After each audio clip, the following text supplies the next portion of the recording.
What avoidants secretly expect during no contact. Let's get real. When someone pulls away, when they go into no contact, what's really happening? Some say they don't care. Some say they've moved on. But here's the truth. Avoidants have expectations, even if they won't admit it. They don't just vanish into thin air emotionally. They expect you to chase.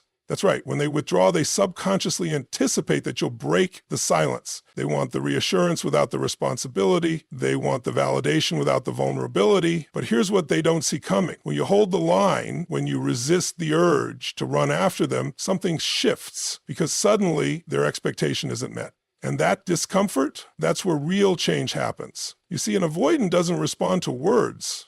They respond to patterns. If your pattern has been to reach, to fix, to close the gap, then breaking that pattern is the most powerful thing you can do. It forces them to face what they've been avoiding. When an avoidant pulls away, it's easy to assume they've moved on without a second thought. Their demeanor may seem cold, distant, and uninterested, reinforcing the belief that they are completely detached. But beneath the surface, avoidants have deeply ingrained expectations about how others will respond to their withdrawal. The key thing to understand is that avoidants expect you to chase. They have spent much of their lives navigating relationships in a way that protects them from deep emotional intimacy, and one of the ways they maintain this control is by creating distance, consciously or unconsciously anticipating that the other person will close the gap. This expectation is rooted in their attachment style. Avoidants have learned through past experiences, often from childhood, that emotional closeness can feel overwhelming, suffocating, or even unsafe. They may crave connection on a deep level, but their defense mechanisms make intimacy feel like a threat. So when they feel a relationship becoming too emotionally intense or requiring more vulnerability than they are comfortable with, they instinctively create space. This doesn't necessarily mean they want to lose the connection, but rather they want to regulate their emotions by pulling back. However, the key is that they don't expect this distance to be permanent. Instead, they subconsciously believe that their withdrawal will trigger a predictable reaction, you reaching out to them, trying to reestablish the connection. This is the pattern that has reinforced their behavior time and time again. If every time they pull away, someone chases after them, they never have to confront their fear of intimacy directly. They get the reassurance of knowing the other person is still there without having to actively engage or take emotional risks. This dynamic plays out repeatedly in relationships with avoidants. When they pull away and their partner reaches out in distress, sending texts, asking for closure, or trying to talk things out, the avoidant's belief that relationships operate this way is validated. It strengthens their perception that they are the ones in control of closeness and distance, and that emotional security will always come from the other person making the effort. They may even find relief in knowing that they are still wanted, but they rarely acknowledge this consciously. Instead, they may frame their partner's reaction as being needy or too much, further justifying their avoidance. Now, what happens when this expectation is not met? When the person they assume will chase them suddenly doesn't? When they are met with silence instead of pursuit? This is where things get interesting. An avoidant who expects a certain response will be thrown off when the dynamic shifts. At first, they may feel justified in their distance, assuming it was the right move. But as time passes and they don't receive the expected reassurance, doubt begins to creep in. They may start wondering why you haven't reached out, questioning whether you've moved on, and even experiencing discomfort in the absence of your presence. This discomfort is crucial because it forces them to sit with emotions they usually push away. For the first time, they might have to consider that they are not in control of the relationship dynamic and that emotional security is not something that is guaranteed without effort. They may begin to miss the connection in ways they didn't anticipate, leading them to reflect on their actions and their deeper fears about intimacy. By not chasing, you are disrupting the avoidant subconscious belief that relationships work in a one-sided manner. You are breaking a pattern that has been ingrained in them for years, and in doing so, you are creating space for true emotional awareness to develop. Whether or not they act on this realization is up to them, but the fundamental shift happens when their expectation of being pursued is not fulfilled. Avoidants are not moved by words alone. They respond to patterns, behaviors, and experiences. This is because their defense mechanisms are deeply ingrained and often operate at a subconscious level. They have learned to protect themselves from emotional vulnerability by creating distance, and over time they have built a mental framework that reinforces this pattern. If they have experienced relationships where they pull away and the other person consistently reaches out, apologizes, or tries to mend the connection, this reinforces their belief that closeness is something they can control, something that will always be available to them without them needing to actively engage. This is why breaking a pattern is so powerful. An avoidant isn't likely to have an aha moment just because you tell them that their behavior is hurtful or that they are pushing love away. They may intellectually understand what you're saying, but understanding is different from internalizing. The only way they internalize change is through experience. If they expect you to react in a certain way and you don't, it disrupts their narrative. This disruption forces them to reconsider their beliefs, not because they are consciously choosing to, but because their mind no longer has the predictable reinforcement it relies on. For example, if every time an avoidant withdraws, you reach out with long messages expressing your feelings, they come to expect this. Even if they find it overwhelming or frustrating, it is still familiar. But if one day they pull away and you do nothing, no text, no call, no attempt to reestablish connection, it shakes their internal assumptions. It creates uncertainty where certainty once existed. They start to question whether they truly have control over the situation. They may wonder if you have moved on, if you no longer care, or if they misjudge your attachment to them. This discomfort is the catalyst for change. Avoidants often rely on distancing behaviors as a way to manage their emotions, but when that strategy doesn't produce the expected results, they are forced to sit with their feelings in a new way. They might experience loneliness or a sense of loss that they weren't prepared for. More importantly, they have to acknowledge that the dynamic they were accustomed to no longer exists. They may start to reflect on whether their avoidance is truly serving them or if they are pushing away people who actually care about them. This process is not about manipulation. It is about self-respect and recognizing that constantly chasing someone who avoids intimacy does not lead to a healthy relationship. It is about breaking a cycle that is unsustainable and unfulfilling. The only way to shift the dynamic with an avoidant is by changing how you respond to their distancing behaviors.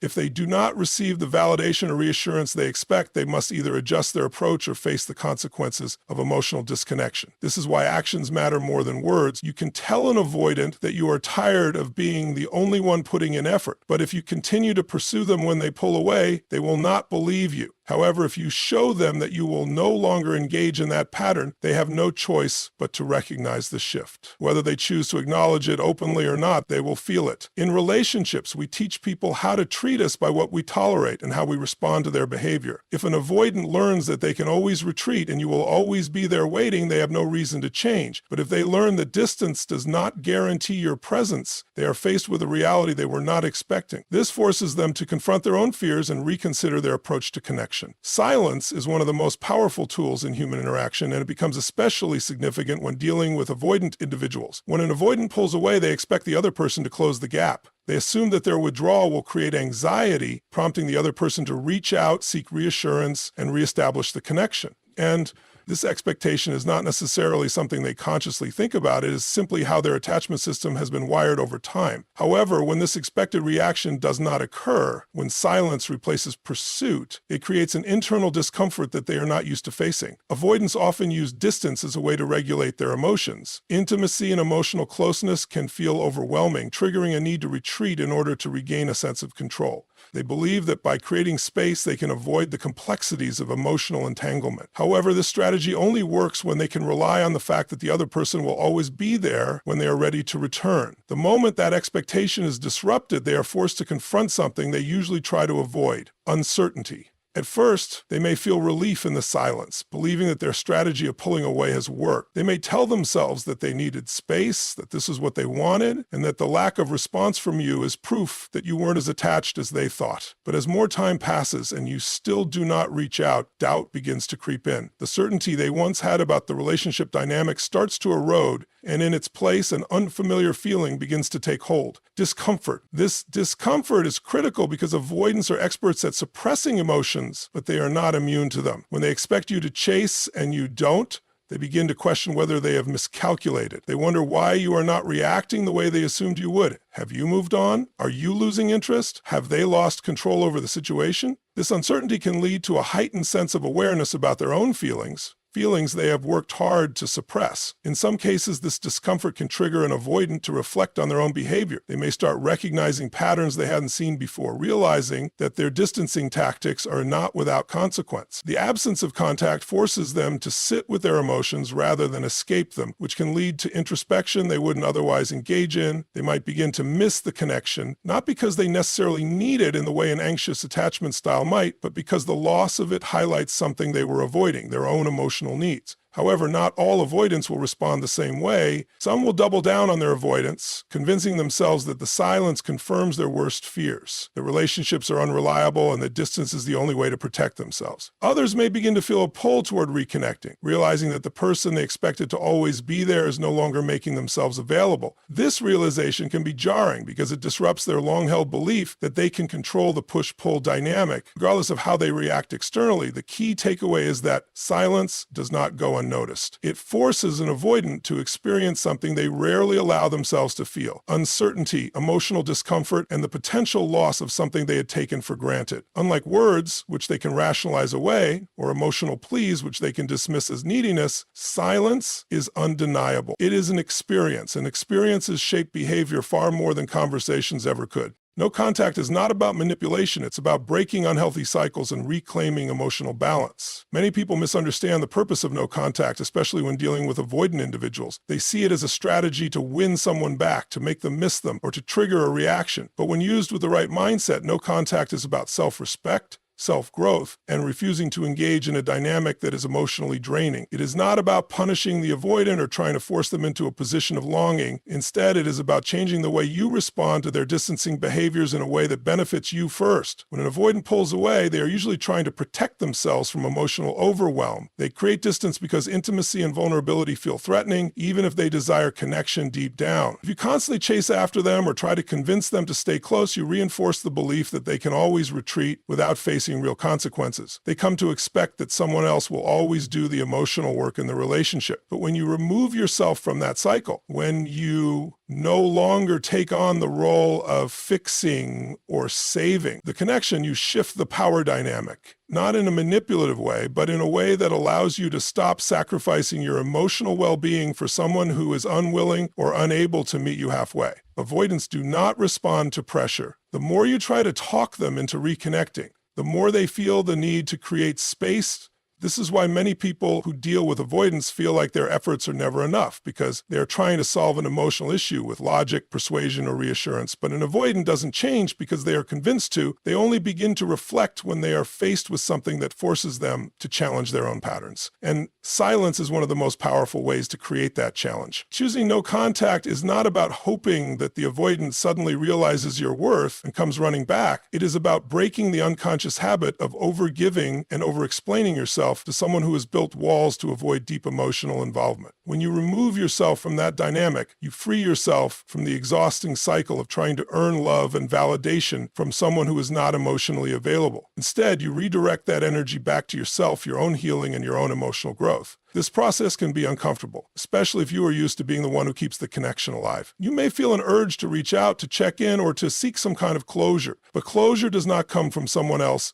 It comes from you deciding that you are no longer willing to participate in a relationship where your needs are not met. It comes from realizing that you deserve a connection that is mutual, where both people are emotionally invested, rather than one where you are constantly proving your worth. When you stop chasing, you send a message, not to manipulate, but to affirm your own boundaries. You show the avoidant that you are not someone who will settle for breadcrumbs. More importantly, you show yourself that you are capable of standing in your power, even in the face of uncertainty. Whether the avoidant eventually reaches out or not becomes irrelevant, because the real goal of no contact is not their response. It is your own transformation. It is about breaking free from cycles that keep you stuck and stepping into a space where your emotional needs come first. Stepping into your power is the ultimate shift that occurs when you embrace no contact, not as a strategy to get someone back, but as a way to reclaim your emotional strength and self-worth. Too often, people dealing with avoidant partners become trapped in a cycle of seeking validation from someone who is unable or unwilling to provide it consistently. They invest their energy into proving their worth, waiting for the avoidant to recognize what they bring to the relationship. But this dynamic only reinforces an unhealthy pattern, one where your sense of security depends on someone who fears emotional closeness. When you make the decision to stop chasing, to stop waiting, and to stop placing your happiness in the hands of someone else, you take back control. This does not mean you stop caring, nor does it mean you stop feeling the loss of the connection. What it does mean is that you no longer allow someone else's emotional avoidance to dictate your self-esteem, your happiness, or your future. It means recognizing that you are worthy of love, consistency, and mutual effort without having to convince someone of your value. Avoidants operate from a place of fear. Fear of losing themselves in relationships, fear of intimacy, and fear of emotional dependence. But those who chase avoidance often operate from fear as well. Fear of abandonment, fear of not being enough, and fear of losing a connection they have invested in. Breaking free from this cycle requires courage because it means confronting your own fears rather than seeking reassurance from someone who is incapable of providing it. The moment you choose to focus on yourself instead of the avoidant, everything shifts. Instead of anxiously analyzing their behavior, wondering if they will come back, or feeling the need to prove your worth, you redirect that energy toward your own growth. You start prioritizing your own emotional well-being, setting boundaries that protect your peace, and engaging in activities that fulfill you. Instead of waiting for someone to recognize your value, you recognize it within yourself. This shift is powerful because it changes the way you show up in relationships moving forward. When you step into your power, you are no longer drawn to one-sided connections. You no longer tolerate inconsistent affection or emotional unavailability. You realize that love should not feel like an uphill battle where you are the only one fighting to keep the connection alive. For the avoidant, this change does not go unnoticed. They are used to people trying to bridge the gap, to people proving their loyalty despite the distance they create. When they see that you are no longer playing that role, they are forced to reevaluate their own behavior. They may begin to wonder why you are no longer chasing, why you have stopped reaching out, and whether they misjudged your importance in their life. This discomfort can lead to reflection, but more importantly, it shifts the power dynamic from one where you are seeking their validation to one where they must decide whether they are willing to meet you at your level. But the true victory is that their response no longer determines your happiness. Whether they return or not, whether they acknowledge the shift or remain in their old patterns, you have already won. Because you have broken free from the cycle of needing external validation to feel whole. You have stepped into a version of yourself that does not settle for less than what you deserve. And that is the most powerful transformation of all. At the end of the day, understanding avoidance isn't about changing them. It's about changing how you show up in relationships. It's about recognizing that love should not be a one-sided pursuit where you are always the one proving, chasing, and hoping for emotional breadcrumbs. When you break the cycle of chasing, when you allow silence to do the work that words never could, and when you shift your focus back to yourself, you step into a place of power. No contact is not about punishment. It is not about punishment. It is about self-respect. It is about showing yourself that you do not have to beg for love, chase after validation, or prove your worth to someone who is unwilling or unable to meet you halfway. The moment you stop chasing is the moment you set yourself free, and when you operate from that place of freedom, something incredible happens. You attract relationships that are balanced, reciprocal, and fulfilling. You no longer settle for inconsistency because you know that real love is not built on uncertainty. You become the person who sets the standard, and you teach others how to treat you by what you allow and what you walk away from. So if you take one thing away from this, let it be this. Your worth is not determined by someone else's ability to see it. Your value does not decrease just because someone is too afraid to embrace it. The right connection will not require you to chase, convince, or fight for basic emotional security. And the moment you truly understand that, you step into a whole new level of power. Thank you for your time, your energy, and most importantly, for choosing to invest in your own growth. Remember, the most powerful thing you can do in any relationship is to honor yourself first. Stay strong, stay focused, and never settle for anything less than the love and respect you deserve.